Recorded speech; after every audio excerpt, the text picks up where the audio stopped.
bird on a tree. I'm just sitting here. I got time. It's clear to see from up here. The world seems small. We can sit together.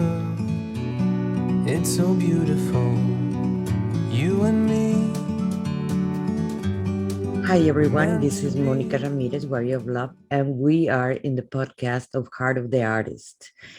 And today we have a very special friend that I met a while back in Los Angeles when I was living in Los Angeles. His name, he's an amazing, really amazing artist. His name is Scott Kiche. He's a contemporary artist from Los Angeles. His work is in an exploration of the light and color and form. The artist was born in Guatemala in 1974 and at the age of 5 immigrated to the United States with his family. Like many artists, Kiche's journey in art began in a very early age. His natural talent, along with the encouragement of his teachers and family, helped him to create him in a commitment to becoming an artist. Thank God. Some of the masters who have influenced his work is René Magritte, Dali, and Velazquez. He enjoys the vast vocabulary and beautiful and styles of life painting. He has exhibited his work in both here in the United States and abroad. His work was received awards, several groups, shows, and magazines publications. Kiche has exhibited in museums and no galleries through all the country. His work is collected and purchased in private collectors, corporate buyers, and art colleagues alike for the last 15 years. And you can find his Instagram, so you can contact him. That is really, really, and just to see his work on Instagram is in the description for everybody who wants to check that out. That you should. His art is just exquisite. It is really, really, really amazing. Scott, it's really, really my pleasure to have you here. It is been my pleasure since I met you in Los Angeles. Actually, I was so impressed with the quality of work that you actually do. Thank you for accepting my invitation for the podcast. Oh, well, thank you, Monica, for inviting me. You know, you've been a good colleague, and we've been friends for many years. And I know we've been living in different states, but we've kept in touch through the magic of social media and the internet. So, thank you for having me here this afternoon, and I'm happy to answer any questions. Yes, I would like to ask you. Well, this podcast started because I wanted to people see behind the scenes the artist life because we're not only artists, we are like in your case, father, husband, and also an artist, and obviously a human being that has also a life. Because it's not only art that creates an artist, it's everything that it creates us. And we all have a beginning. And I read in your bio, obviously, that the majority of the artists, we started when we were in young age. At what age do you start creating and if you have created your art also in Guatemala before you Well, move over here? yeah, I think that like every child, we start uh, the discovery of creativity with simple things like crayons and pencils or chalks. And I grew up with my grandmother and my two cousins, uh, and I was the only child in the house. So there was no other children in the area that I could play with at the time. So I entertained myself with coloring. And I think that if I can remember as far back as maybe being 5 years old, 6 years old, I think is the average time we can look back and say, hey, that's when I started. Was that time? It was really, 1977, 78. There was no internet, there was no computers, there was no cable. So uh, art became a companion. It became a toy at the start. It became a way of entertaining myself, and so that's how I started. And do you exhibit in Guatemala? Well, one of my goals in life is to be able to exhibit in my homeland, but because of the governments at the time, and the distance between me here in Los Angeles, sometimes I found it difficult to make a connection with Guatemala, but it is a goal of mine to be able to one day at least have an exhibition of my work in my homeland. It is a tough one. In my experience, I did exhibit in Veracruz, where I was raised, Mexico, but I don't think it was well appreciated, and I have not grown because we change with years. Yes, We yes, and I if even right now, if I wanted to have an art exhibit in Veracruz, it would be very tough. yes. And Unfortunately, as much as we don't want it to be a part of the art life we have, there is a certain level of politics that we face even in the art world. And it's for me, it's been a life journey of building relationships with people and trying to build genuine relationships with people.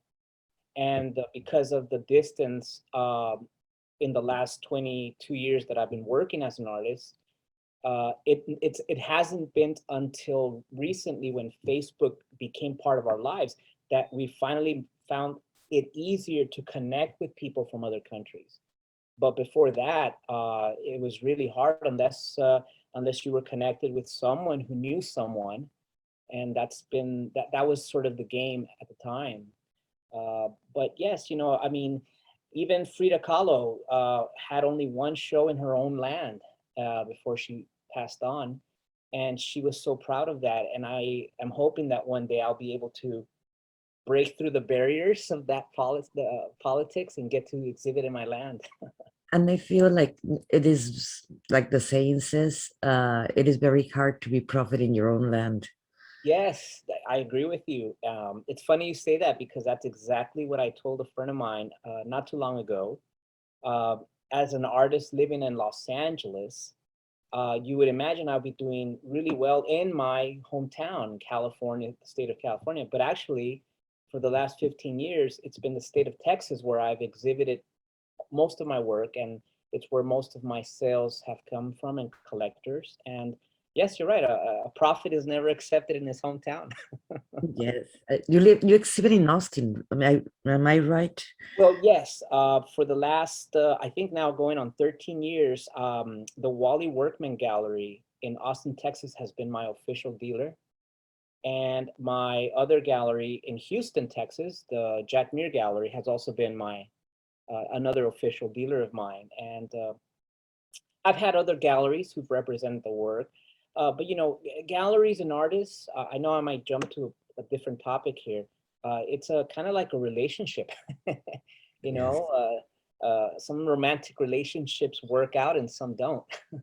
that is that is so true. It is. I have learned that in the hard way too. Right. Um, but yes, I can understand that. Especially someone who lives in a foreign land, your heart longs to be heard and acknowledged in your own land. So I hope that you get your opportunity to exhibit in Veracruz one day, as well as maybe I hope I get the chance to exhibit in Guatemala. Yes. I will be showing his work, and when I edit this, because I'm gonna be adding at least 3 of his pieces. His work is amazing, guys. Thank you. So you will be able to see that. I wanted to ask you. Um, I read in your bio that you were inspired by René Magritte and Dali and Velazquez. They were your big influences Yes. in your art. How do you see it reflected in your art? I don't see too much surrealism like Dali. I see a very how would you would name your art? I Well, don't want to. Name it. You know, earlier in the podcast right now, you said that people change, we Yes. change, and that's true for artists. Our inspiration changes as our life changes and as our friendships change, because sometimes we have friends that remain with us all our lives, and then there are those friends that just fade away somehow. And so when I first started taking my first steps towards actually painting in oil, I discovered Salvador Dali because a friend of mine from elementary gave me a Salvador Dali book as a gift for Christmas one year. And this was in 1991. And I opened the book and I thought, oh my God, this guy is amazing. I mean, he was painting everyday objects and making them look so intriguingly amazing. And it was like there was no limit to what you could put in a painting, a melting watch or a giraffe with giant legs or and there was all these fantastic images. And so that excited me. And so I wanted to explore the language of surrealism because I thought at the time it didn't have any limitations. You could express yourself uh, in any way you like using the most unusual objects or settings or backgrounds. But like you said, you know, life changes and we change. And in 1992, I moved to Washington, D.C. And in Washington, D.C., I was very much influenced by the surrealists still. And I would visit the National Gallery of Art, the Smithsonian. And I started discovering as well more of the 17th century Dutch painting as well as the 17th century Spanish paintings like Velazquez and Rubens. And so, you know, as an artist, as a young artist, you have so many influences when you start. You're inspired by this, you're inspired by that. And now when I look back, I say, you know, I've taken a little bit of everything that has inspired me or that I loved. Um, the lighting, you know, what light you use on your painting compositions, the colors you use, the objects that you use or the people, it changes. And I think it's good to be influenced by a master. I think that's important for any artist to be influenced. But at some point, you have to find your own voice. Yeah. And I don't want to sound arrogant or pretentious to tell you I have a name for what I do, because I don't. I just, you know, I'm just doing it. But I love color and I love light. And I love to create an intense atmosphere with those two tools.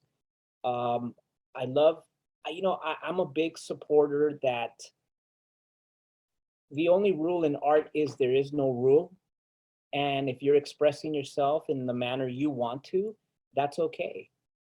And so we all find expression through different experiences and relationships in our lives. You know, so uh, I love surrealism. I played with it. I discovered it. I had a journey with it. And then one day when I joined the Valley Artists Guild in 2005, uh, I, for the first time in my life, I came into contact with so many different artists doing so many different styles. And it was like, wow, you know, and I didn't know you could do that. And I didn't know you could do this. And those were good friends like you know, I met you at the Valley Artists Guild at that time. And I became more open and decided to explore more of realism Yeah. without the surrealism. Uh, I don't know if I will go back to surrealism, but it's something that I enjoyed and I had fun with it, and it was a good learning experience. But there's, well, and like at least the photos that I'm going to be presenting later on of your work with the cards, Ah, yeah. there's a hint of surrealism in there. They're made very realistic, almost photographic. That's how I saw it the first time. Even it was some oranges or something like that. Yes. one of the paintings when I met you, and God, it was looked like a photograph. It was real well done. But in the last ones that you sent me, the photographs that are going to be presenting, I can see a little bit of surrealism in there. And surrealism basically is telling a story behind a story. Yes, And it goes like in, I call them in layers for intellect in a way. right. Or how would you describe it? Well, for me, surrealism is painting with a taste of the mystery and the enigma of things. Yeah. You don't have to understand why, for example, Salvador Dali painted elephants with giant legs. And you don't have to understand why René Magritte painted so many paintings of himself covered with a sheet over his face, or the giant apple in a room.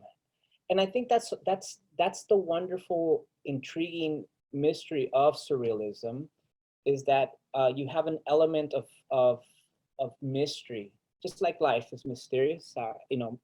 Art is also mysterious too. Uh, the Loteria cards are super cool because I grew up playing that game, and I played it with my grandmother. Again, there was a time when there was no video games, there was no, online gaming. It was either board games, or this was a traditional game that my ancestors played. And but as I grew older, and as my few family of that time passed on from this life, I realized that there was more to those cards than just fond memories of games. That the Loteria cards had a sort of a language of their own that I could use to say something about me. And I think you're right. I think the Loteria cards have an aura of surrealism Mhm. because of the way that I am exploring how to light up the cards with objects that you normally wouldn't see with those cards. Um, and I won't take credit. I'm not the only artist that explores the Loteria card themes. There's many who do it and do it well, but it's such an iconic game, and it's such an iconic imagery in our culture that it's just, it's fun to explore it and use it in art. But even if they're, I believe, I know many artists, it doesn't matter if they were Latinos or not, they have painted Loteria cards. I do agree with that. But in a way, we all have our own way of expressing it. Yes. We get, or one card is more important for us than other cards, Right. Right. and but there's a why, that means that card for us, and the part of the surrealism, that's the story behind, because at then we paint emotions, Right. Right. and there's an emotion behind every single painting. It doesn't matter what it is. Right. You're right. In the paintings that you are going to share with your audience, the large painting, the large 42 by 42 painting called uh, uh, Rosas y Moon card. La Luna card is actually special because my oldest daughter's name is Luna. Mhm. So when I invoke the Luna card, I'm really saying something about my daughter, that specific daughter. And the Rosas is actually the name of my aunt who passed away in 94. And she was the one that actually encouraged me to take on art in my life. She's the one who actually walked me to the museums in LA, the LA County Museum of Art. And so, again, there's that mystery to the audience, but you're right. The artist knows why he's using those elements. Yeah. You want to leave the painting subjectional and open to interpretation. But yes, you're right. There is a specific reason for why those cards are used. And let me add to that. During the pandemic, we all went through a very emotional, and some of us are still going through a very hard emotional trauma and journey. Someone saw that painting and contacted me and said, Scott, I want to commission you to do a painting just like that one, but using the sun card, the, and the Luna card, the Sol and the Luna. And I didn't ask her why, but I knew it had to be something personal and important. So I said, okay. So I did a sketch for her. I showed her the sketch online, and she said, yes, that's perfect. And can you use candlelight like the way you did with the others? And I said, perfect. And what was really, intriguing, and just it really touched me was when I asked her, I said, every Loteria card has a number at the top. Yeah. Is there a special number that you want me to substitute and put in there on that card? And yes, she gave me some dates. She gave me numbers to put into the card because it correlated to a special person or a special event in her life. And I thought, wow, that's, that I'm no longer in the realm of just doing realism for realism's sake, but I'm Yeah. actually now in the realm of creating a vocabulary and a poetry for someone based on their personal life experience through something so simple as a loteria card. Yeah, so that painting was actually the only painting I was able to produce through the pandemic, and it was hard. I think that painting for me is always going to be very special because I did it in a time when uh, I was full of anxiety of the pandemic, the well-being of my wife, my children, the uncertainty of what's going to happen now. And so I think I that was probably an intense labor of love. That one particular painting that you will show to your audience, it's the painting Carta de Sol y Luna under candlelight. I know we were talking off camera about our experience as an artist and with the pandemic, because it was very, very hard worldwide. We're not going to say it was only us, it was all the artists in the world, but how would it affect you? Uh, Well, I think when I look back at it now, my wife in May of last year was positive with COVID, and three of my five daughters were positive with COVID. mm, And, it was an incredibly scary moment for me in my life. And I've been through a lot of scary moments in my life, but that one was really, I think, the most intense of all those experiences of fear, because I felt helpless. I didn't know what to do. and it There, was at the beginning of the pandemic, if I'm not bad, I remember, because I was reading in social media. It was when we were more scared. right? Now you see people that they have recovered and so forth, but at the beginning of 2020, it was Right. more scary. Yes, there was this, I didn't know what we were going to do. And, we're a large family, and in a small home, there's just so much social distancing you can do between a positive and a negative member of a family.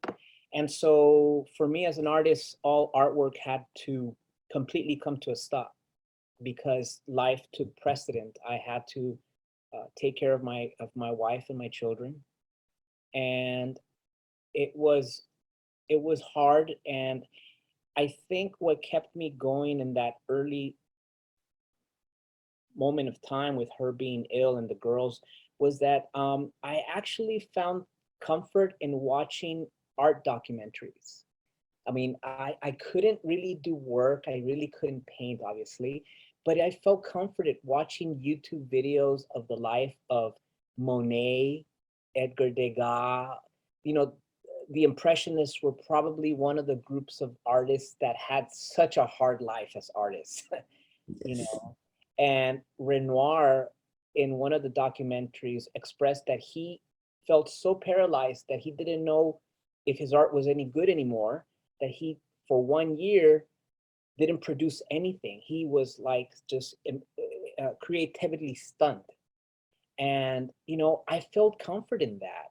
And I thought, you know what, I can I can manage this and I can survive this because I am not the first nor the last artist that's going to experience the hardships of life as an artist. And so I found that I spent the entire year, Monica, not even looking at the work or videos of my contemporaries, but more of the videos and documentaries of the lives of the artists that came before me, lives of like German expressionists who were living through the, through the Third Reich World War II era and how Yeah. they feared for their lives. And, it gave me strength to say, hey, I can do this. I know it's hard. I know it's not going to be easy. There were times when it was just so overwhelming, but I decided to do what was important, which was to take care of the family, and whatever free time I had, I just filled my mind and my visuals with documentaries of artists who persevered through their own difficult times. Have you noticed that your thematic of what do you paint change after the 2020? Yes. It was, it was a traumatic experience for all of us. It was a challenge, an emotional challenge. And I began to do sketches and began to, in my mind, we always formulate ideas to capture certain experiences that COVID brought onto me personally. And so I worked on a sketch of my wife and me uh, during the COVID after she had recovered, and me wearing a mask. Because I think now masks are just so embedded in our society. I mean, um, I don't think we will ever be the same Right. because those images of masks are always going to stay with us and may still continue to stay with us. We don't know yet. So there are, yes, there very much is right now, Monica, a series of paintings and drawings that I'm working on that are dealing on the issue of COVID, not just the disease, how it's affected me, how it's affected my family, but also some of the social implication that it's had, because it has created quite a bit of controversy, even amongst my own family members, even amongst friends. Some don't want to wear masks, some do wear masks, and no, and so it is impossible at this moment in time, I told a friend, for me to just consider painting things that aren't happening.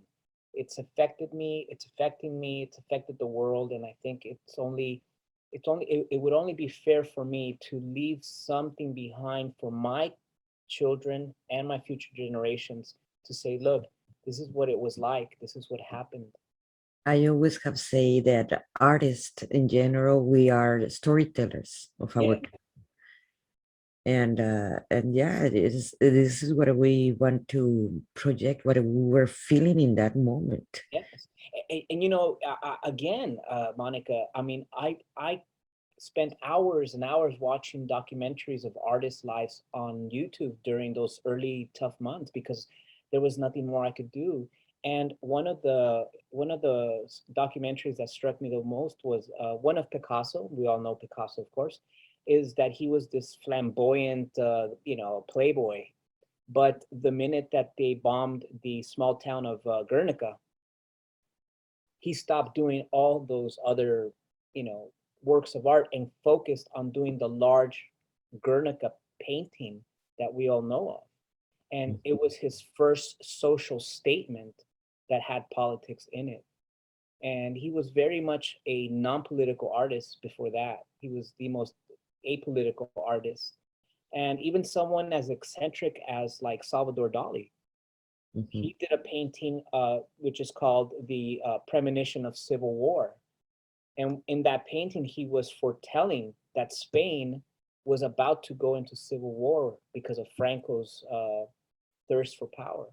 So at some point, I think artists do have to say something about their time. It's not an obligation, because we all have a different journey. For me, though, I feel it would be a crime for me not to leave something behind that captures this chapter of my life. it's like something super important happening in your life, Monica, and you just leave it out of your diary. You know, I think I see it that way in my life.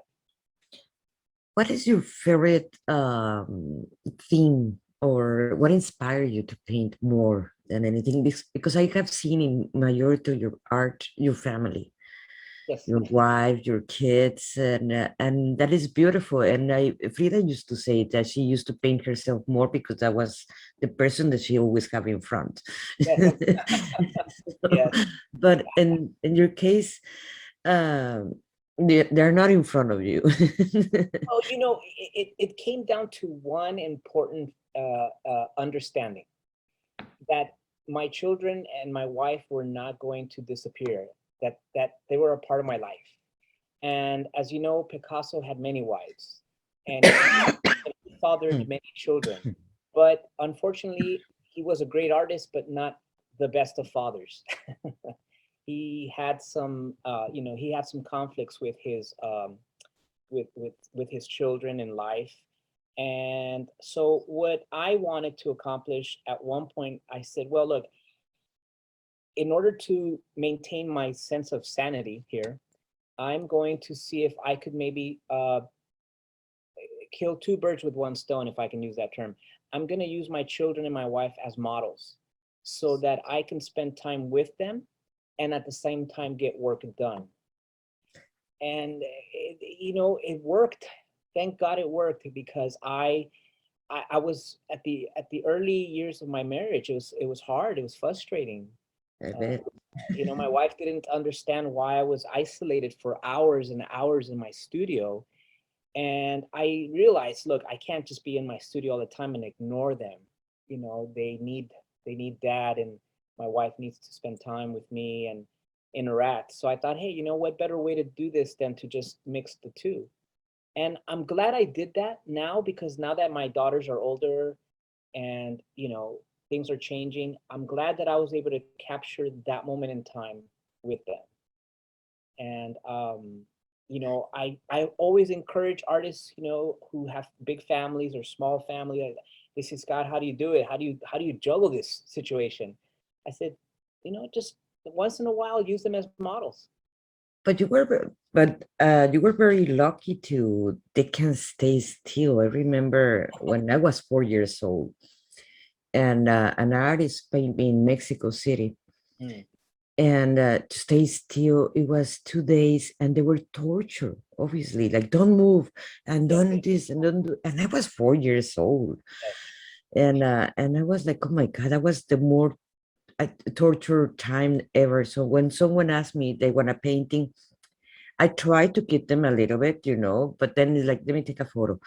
Why? Yeah. Because I just remember those. Well, and it's true. I mean, there was no way that I was gonna keep my 4-year-old still in a chair. It's And torture. you know, and so the photo reference is a handy tool. The only thing I tell artists is that the photo isn't the complete truth of everything in the painting. And if you do the photo reference, I always encourage them to also do a watercolor study, a small, quick watercolor study of the light and the color, and it captures some of the personality traits of the child or the sitter. And the use of photograph has always been a controversy amongst artists. But if you use a photo reference, it's exactly that. It's just a reference. You're not transferring exactly what's on the photo to the canvas or to the panel or whatever surface you're painting on. It's a reference, and you use what you need, and then you add what you can.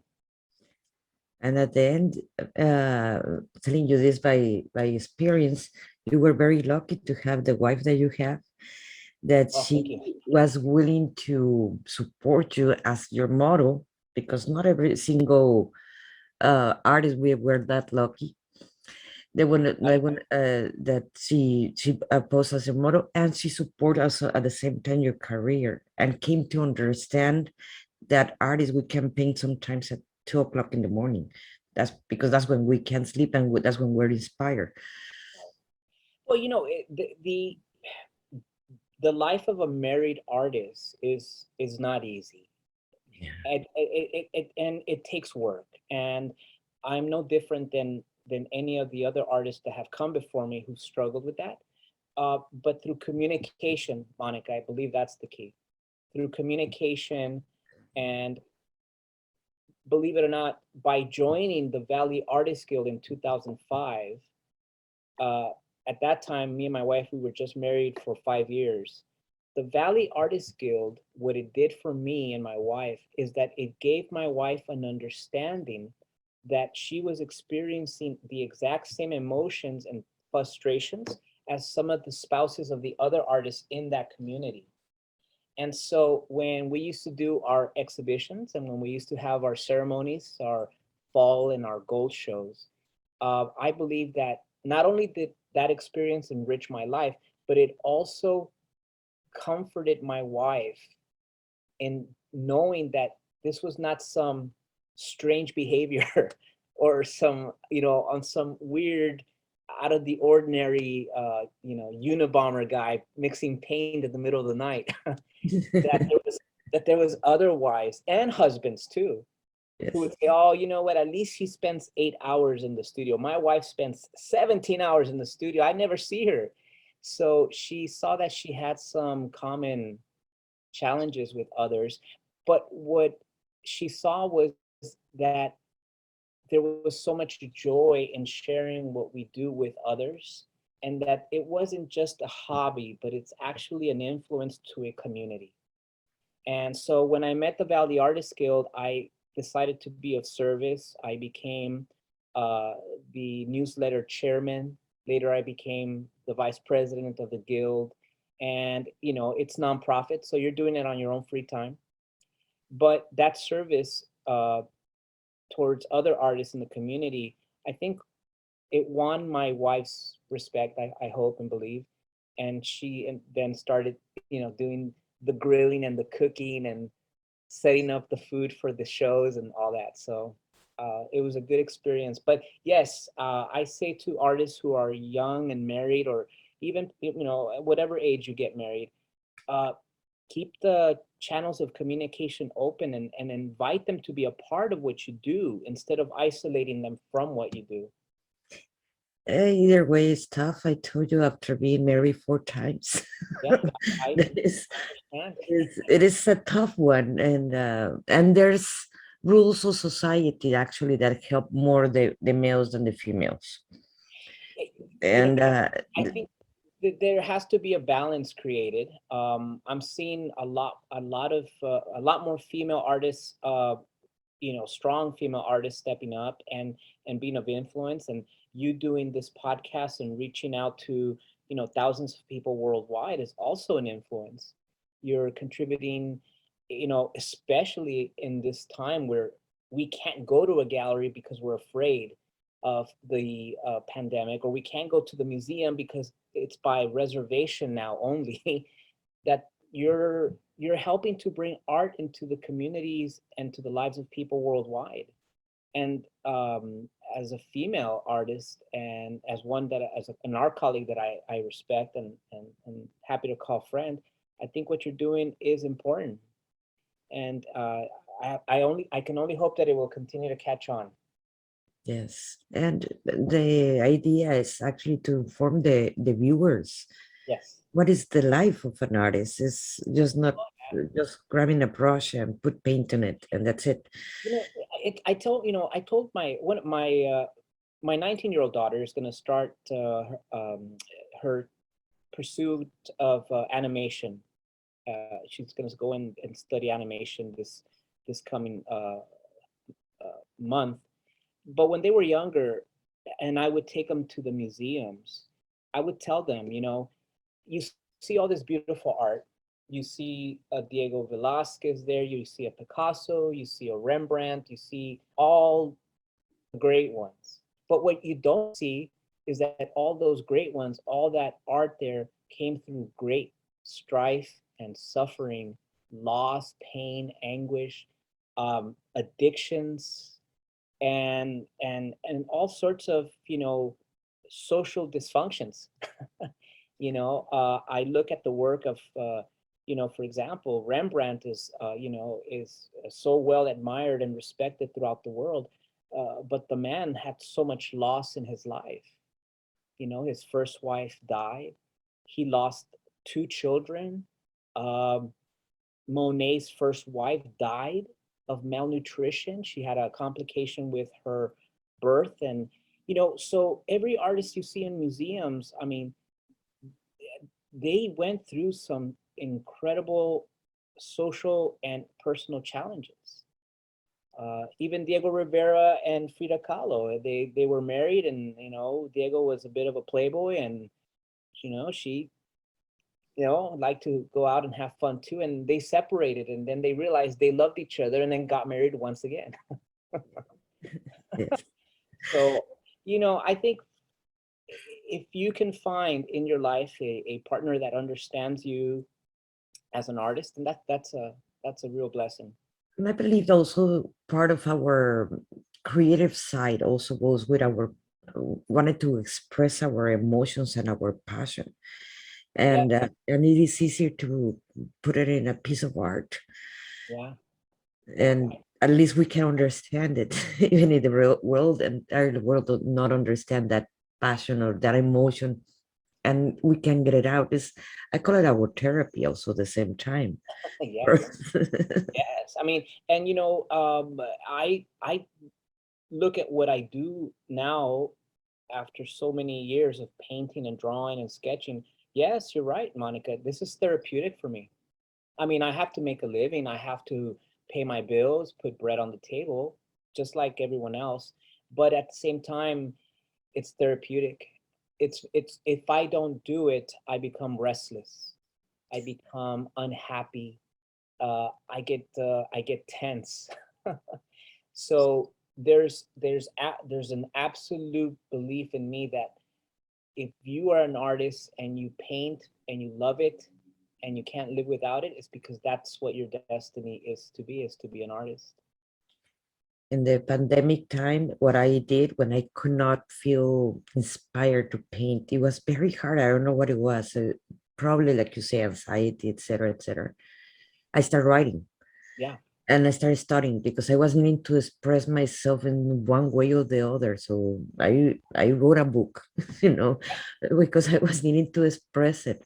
Yes. And that's, and see, in my personal opinion, I think what happened is that all of us, all artists in general, we look at the world around us, Monica, and we process information, an Yeah. event here, a moment here, and we process that information, and for some of us, it takes time to channel it out, how you want to say it affected you or how you experienced that moment.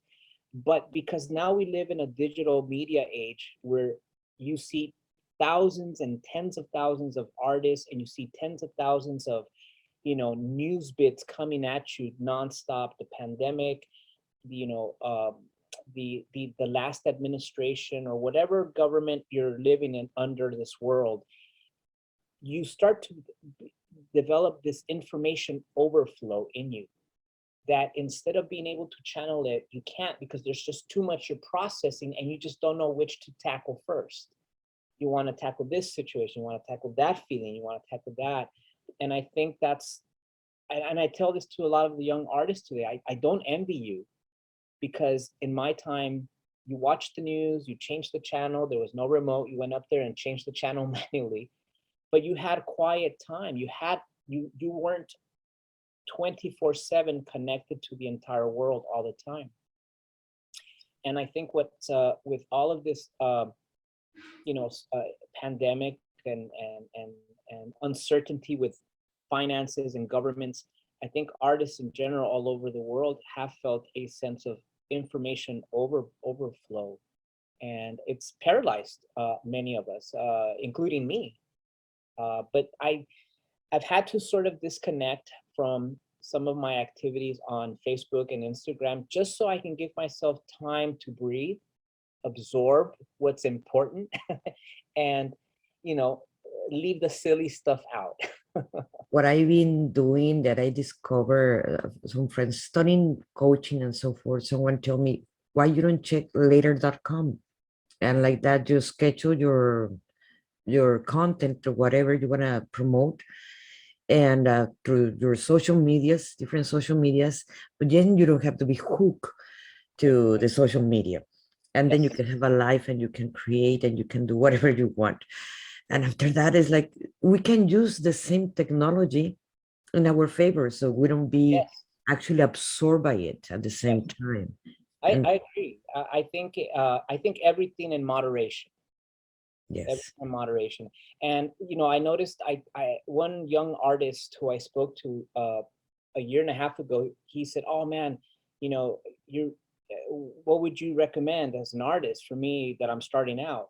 I say, try not to spend too much time on social media because it can fill you with anxiety because you're watching all these artworks, all these artists producing, creating this, achieving that, visiting this, and then you might start to feel left behind or that you're not doing enough. yeah. And that anxiety is not good for your creativity. In my theory, Monica, with that and how I've survived the the competition of being an artist, if you can call it that, is that I don't see it as a competition. I see art as a life journey and travel at your own pace comfortably. But because you're very secure about your art, I'm not saying that all the artists are the same way. I have met artists in different places from Los Angeles to New York, etc., over here, that the art is amazing, but Yes, they're not reachable. They right. are very competitive. They have their mind in, I don't know how they observe the world, but they're just, you can't even approach them. It's sending a friend request or like it, they're gonna, you're nobody, unless you're a collector or something like that. You are never been like that. I met you in Los Angeles. Your art is amazing.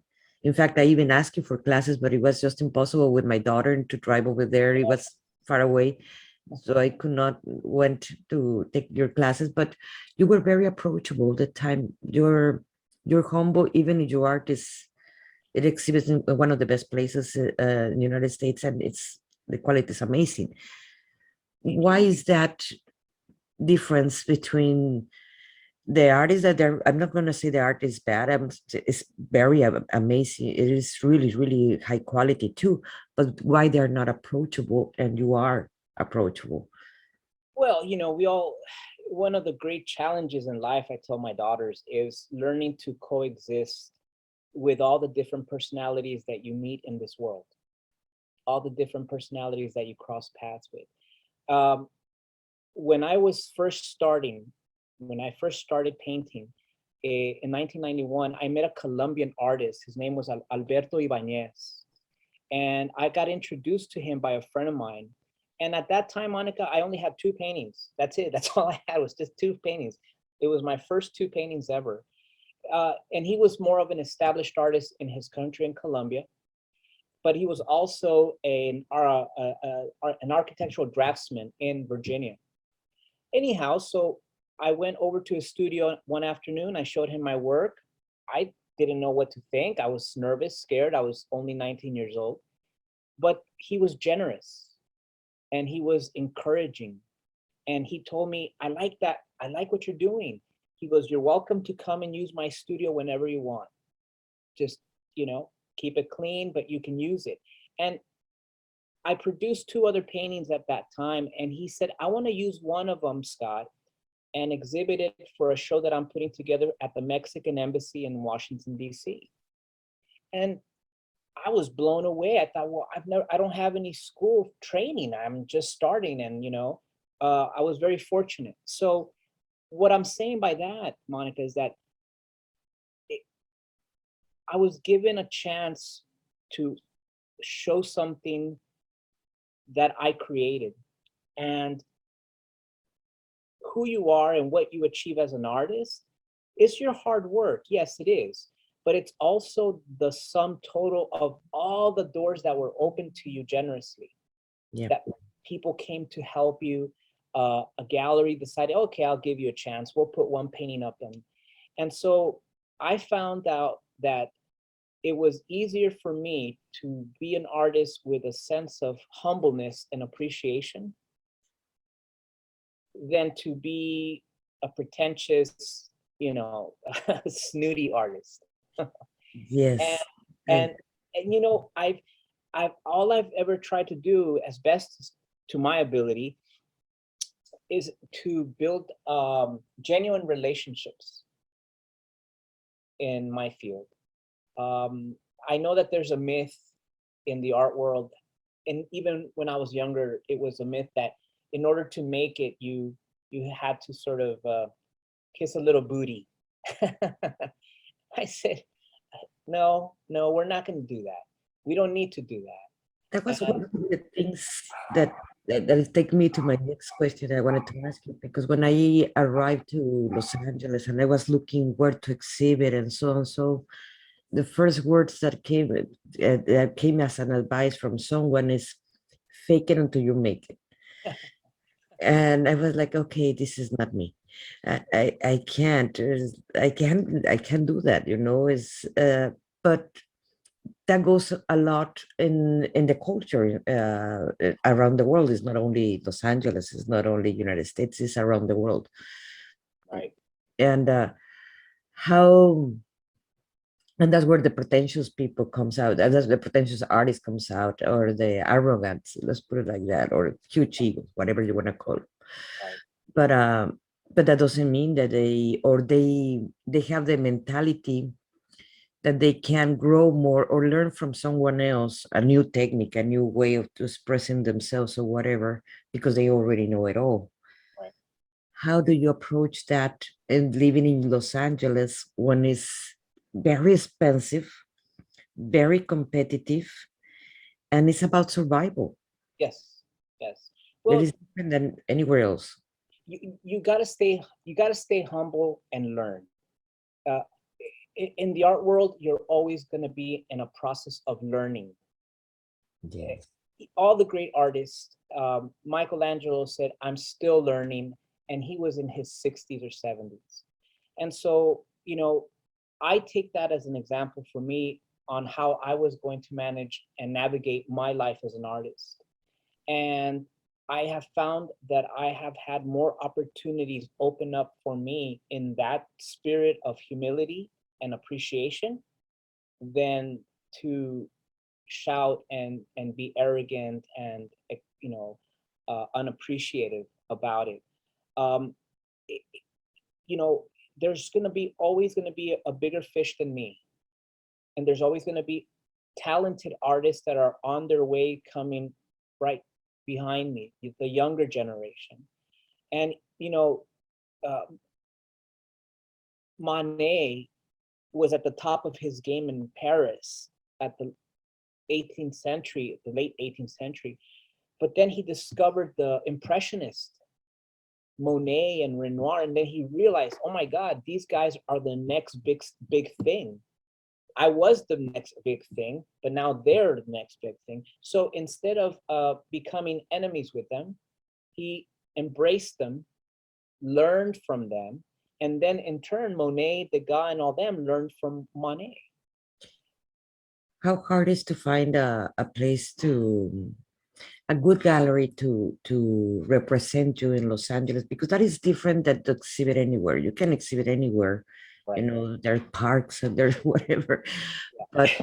but choosing a good gallery that represents you in Los Angeles, how hard it was, or that's why you're exhibiting over here in Texas, or? Well, being in the art world is no different than being in a business world of some kind. So you need to find your market. Yes. You need to find it because different parts of the nation, believe it or not, have a better clienteleship for specific type of art styles. And I know it sounds wild to say that, but it does. Florida has a completely different way of conducting art there. Boston has a completely different style of art, and it depends on the town and the area. Some cities, as you know, are more conservative and some are more liberal. And some, like California, they're in just a different galaxy altogether. So my approach was, okay, so if the galleries in LA don't want to play with me, that's okay. I will go and find my market somewhere else in the country that will give me that opportunity. And I was very fortunate through some effort and work and patience, because you have to be patient. I found a market in Texas that said, yeah, we love what you do. And as the years progressed, some of the other markets in California and LA said, hey, we like what you did here. And again, through the magic of Facebook, we connected. And so the opportunities began to open up here and there. And I think that's probably the number one thing that frustrates a lot of artists, is that they want to see that immediate gallery love. No, I've been doing it for 40 years. It's not easy. and I, as many opportunities that I have been fortunate and blessed to have had, I've also had a lot of doors shut. I've also had a lot of rejections and other strange scenarios that I can't go into details, but that's the world of the artists. The funny part is, I had very good luck also in Austin, but my kind of work, it was the ones I sold more over there in Austin, it was the abstracts. Right. That is realistic abstract, let's put it like that. And your kind of work is very realistic, Right. and it's the same town. Right. And that is you never know where you're gonna, how you're gonna feed, or when you're gonna feed. It's you just got to keep trying, because eventually you're gonna throw something at the wall and it's gonna stick. And before I took my art full time, I used to work in sales, and I did car sales, believe it or not, for 2 years. Wow. And in the car business, you gotta try to sell a car. You can't stop. And if you sell one car, you can't just say, okay, I'm done for the week. You got to come back the next day and work. And I learned through that experience that there is always going to be an opportunity for a sale, but it's not going to be with every single person that comes in through that dealership. And so you had to develop thick skin, patience, and you had to develop a sense of not giving up, and there is no formula, really, Monica, because I know really artists who have done very well for themselves, who have gone through a process. They send a portfolio. I send slides.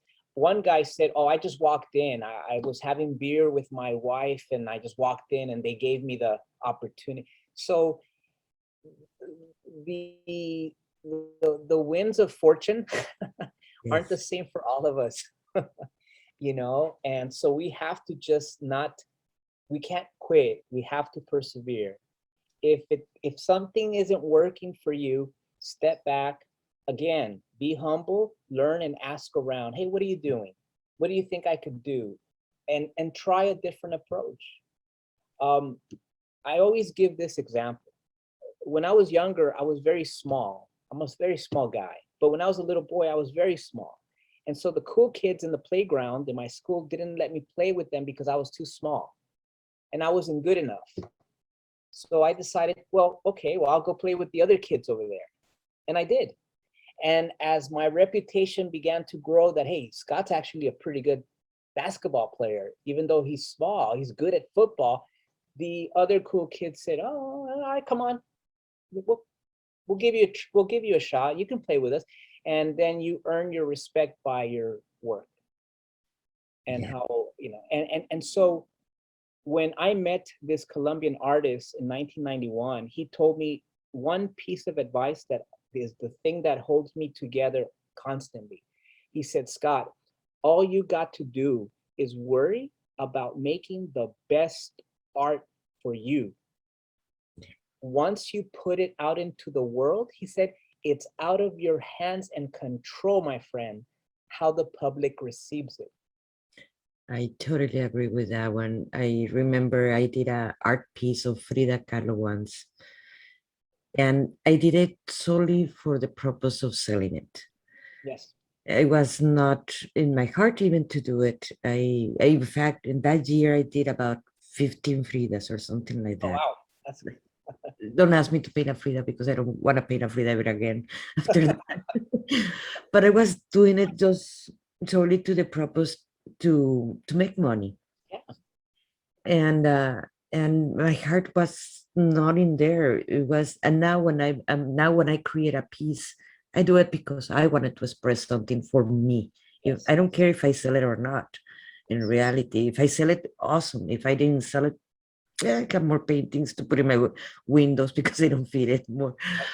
But it is a very different meaning because now at least I can be the best spectator of my own art. Well, but at the same time, you are fulfilling your destiny, and you're fulfilling that spiritual hunger in you to create. You Yes. know, Van Gogh at one point didn't sell anything. Actually, he sold only one painting in his lifetime. But at one point, he stopped being so frustrated about Theo, his brother, not selling his art, that he said, "Hey, I don't care anymore if it sells. I'm just gonna paint for me." And when he adopted that attitude, I believe that's when his best work came out. And the rest, of course, is history. The Van Goghs are just priceless in this world. And I think that, we all got to do that. And Monica, it's really a life journey. You Yes. go through a phase. Like I wanted to make money. I wanted to taste a little bit of the glory. Yes. But then I realized it wasn't about that. As Yes. I got older and matured, I realized that this was a gift. I had to develop it. I had to work hard on it and let it do its thing, and work with as much genuineness and sincerity as possible. And when that happens, when you do that, people will notice that in your work, and you will win the admiration of not just collectors and buyers, but also of colleagues, and you will feel much more fulfilled than just getting a check from a painting. I totally agree with you in that one too. I did learn my lesson, obviously. I've been doing it for too long. And obviously, we learn from our mistakes. We don't learn from our successes too much. We learn Right. more from our mistakes. Absolutely. I agree. Yeah, I think you're right. I think that my biggest teacher in life has been failures. Yes. And I tell friends, just it's a journey, my friend. Art is a journey, and you just don't know where that journey will take you, because not all roads for us are straight roads. Some Mhm. of us travel on roads that go through curves and detours and other things. And again, I say, if you felt or feel still discouraged and full of anxiety because of what's happening with the pandemic, the uncertainty of the finances, jobs, and all that, look back at some of the art history and look back at some of those masters, and you will find out that they suffered. They went through hardships. They lost spouses, children, entire fortunes. Rembrandt was at his prime. Rembrandt was one of the richest artists in Amsterdam, and he ended up broke and poor. And so when I look back at that, I say to myself, we got to be grateful for what we do, for the energy and the health that we have to do it with, and just stay, keep the faith open that something good's going to come your way. And then you have the other kind of artists like Pollock, Jackson Pollock, or Basquiat, that they come from very humble and from nothing they just suddenly became famous and became very, very rich. Right. What happened to them? They destroyed their life. Well, Instead of actually making it richer, experience right. of life, they destroy in drugs and alcohol. Artist, I had a very good friend of mine who was a musician, and you mentioned something about some of your musician friends passing away. I had a good friend of mine pass away about 2.5 years ago, and he was doing very well for himself. He would actually play in Argentina, he would travel and play in Germany, and but he was just never able to overcome those personal demons. And I think that sometimes when we don't have a foundation or a grounding in self-love, it can sometimes come back to haunt you. And Basquiat and Polak, I mean, talented guys, innovators, definitely innovators, but there was something in their personal lives that they just were not able to overcome. And that's where love, I believe, is important to have in your life. Not necessarily rely on the love of someone like a spouse but self-love. Be content with what you have. Be happy with who you are. Um, Amadeo Mondigliani, drank himself to death and did drugs, and eventually that agitated his bronchitis, and he died of that. And I think that's the tragic side of art, is that there's some of us that just have just these big swollen hearts full of emotion, but yet can't find a spot there for self-love. We very much know how to beat ourselves up when we don't do well, doubt and uncertainty. And I say, as an artist, when you're painting, whether you're painting, drawing, whatever your medium is, every day of your life, you're always going to have two forces in your studio. You're the voice of doubt. This is not good enough. Maybe this won't sell. Am I doing this right? And then there's the other voice of hope, expectation, and perseverance, and say, hey, there's a buyer for this, because there's a market for everything in this world. You just have to be patient. And with that being said, I'll just say that for me personally, and I know every artist has a different life, Monica. Every artist has a different life. It's important to have love and to find room in your life for love. More importantly, self-love. Yes, I totally agree with that. I just, in fact, I just posting later a post about self-love. The society was not made actually for people actually to love themselves. Is if you do something for someone, that's the only way they're gonna love you. People do not understand what is unconditional love. Right. And I'm not talking to others, I'm talking to yourself. If you don't accept completely who you are, you're always going to be comparing yourself or envying others.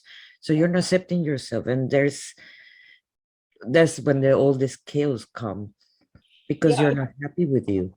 Yeah, I think that I tell a lot of the younger artists I meet in, some of the ateliers or the colleges, I say, just stay focused on your work. You don't need, alcohol or drugs to inspire you or help you create beautiful things, uh, because it may start out as fun and romantic, but then it could evolve into something darker for you if you haven't found closure in some things in your life.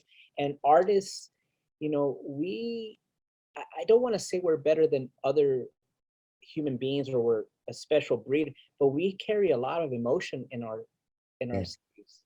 We do. We feel things differently. We see things differently. We analyze things differently. I am guilty of my wife sometimes, uh, complains that I overthink things too much sometimes. I've been told the same. But that's who we are as artists. I mean, Van Gogh used to overthink things so much that when he started out in life, he was not an artist. He actually was a minister, a Baptist minister. Wow, I didn't know And that. the brothers kicked him out because they thought he was too much. And then he decided, okay, so I guess that's not my calling in life. And at the age of 30, almost 30, he became an artist. And he wrote a lot to his brother. And I think what you said earlier, that writing, I think that's really healthy way to express yourself too as an artist. I agree. I agree. And I wanted to ask you a question. Our time's almost finishing. What advice you would give to an artist, our spectators? Because I've been seeing that there are many artists actually seeing us. Thank you. That what advice you would tell them to sell their work? Not everybody were a car salesperson, and it is hard for artists to focus on sales when you want to just focus on your art. Right. Well, take it slow. I think sometimes if you try to aim too high, it might not be a very realistic goal. I started selling my art in the beginning at $100 at a restaurant here in LA. An Oriental restaurant gentleman said, "Hey, come in.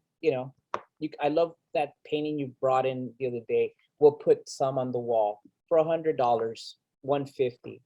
And so, again, every artist's journey is different, Monica. Some artists can go to superstardom right away. Some, it takes years. So develop a sense of what business game plan you want to spend your time in, meaning have a price point that's realistic for your artwork. Go to gallery openings and look at what the artists there are selling their art for. And then, develop a strong website presence. Social media, unfortunately, now is a total necessity. It's a must. I know it could be overwhelming and daunting, but you could start off in some small group.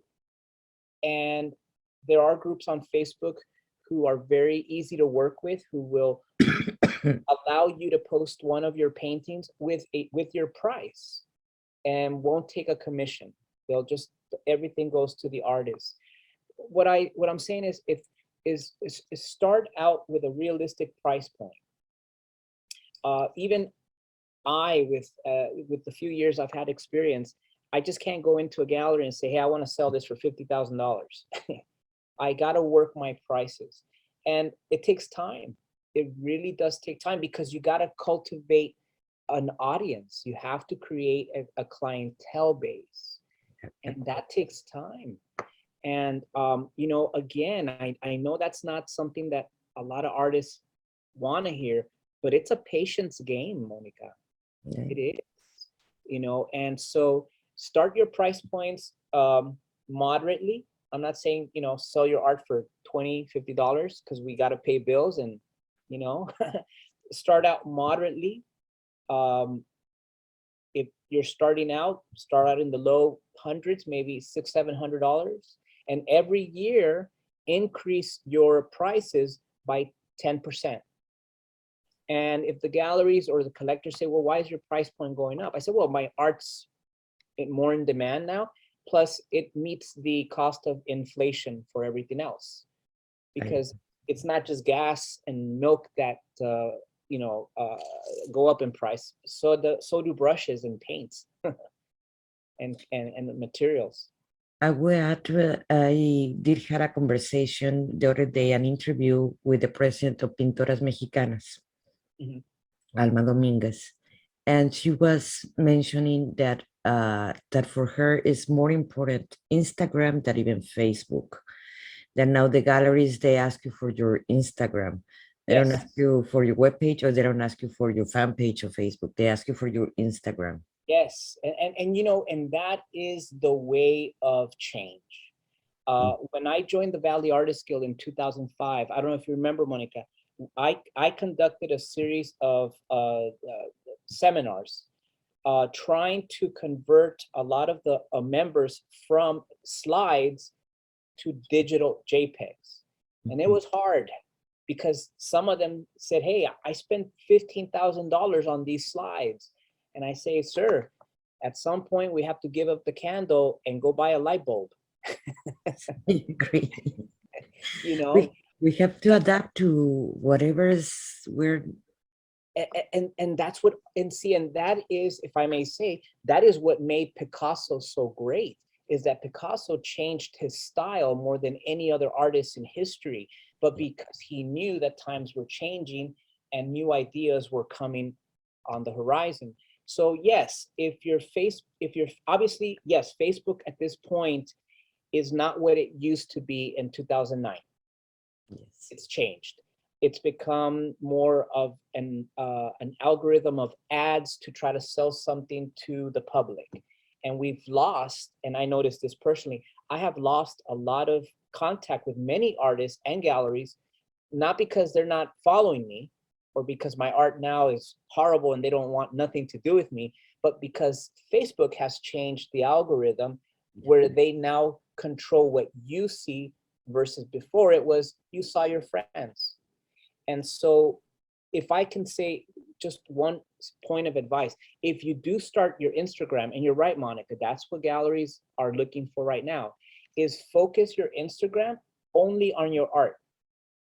If you're going to just focus your Instagram on art, don't put photos of your pets or your baby kid or your girlfriend or your new car. Just focus it solely on the artwork, because that's the new portfolio. Yes, That's the that's portfolio. the advice I have received before, and I have two Instagrams for that reason. One is just for my art, and the other one is for my coaching. Right. Scott, do you have? Would you like to say something else before we close? Oh, I just want to thank you, Monica, for giving me the time to share my thoughts and experiences, and I hope that they will be able to be of help to whoever is listening or watching this evening or this morning, because I know we're different parts of the world. I say stay focused, stay creative, persevere, my friends, because art is needed in this world now more than ever. It's a beautiful thing, and it's an important part of our existence as human beings. So thank you, Monica, for having me. It's good to see you, and everybody have a good evening, good night, or good morning. Thank you so much, Scott. Thank you for accepting. It's really my pleasure to have you here and have this conversation with you. Thank you. I really appreciate it. All right. And I'm just going to announce what we have tomorrow. Tomorrow I will be doing a channel message from the Family of the Light in Soul Talk, and we're going to have also a guided meditation, and we're going to have an invite Aurora Light, also promoting her summit that I'm going to be talking in there too, in Tuesday. In the next week, in the Heart of the Artist Talk at 6 p.m., we have Cian Hughes. He do amazing sculptures. And we want to give thanks to all the people that have supported this podcast. And thank you for your donations. I really appreciate it. Thank you for supporting me. Thank you, Scott. Thank you so much. And I really appreciate it. And I will be sharing this in YouTube, and I will be adding your paintings that are amazing. People to see them. Thank you. Very generous of you, Monica. I hope and pray that you and your family are staying safe over there in Texas. And whenever you want, you're always free to touch base with me and ask me any questions. So muchas gracias. A ti. Gracias. Thank you. Bye-bye. Thank you, Bye. everybody. Bye-bye. Bye. In the great outdoors, forever free.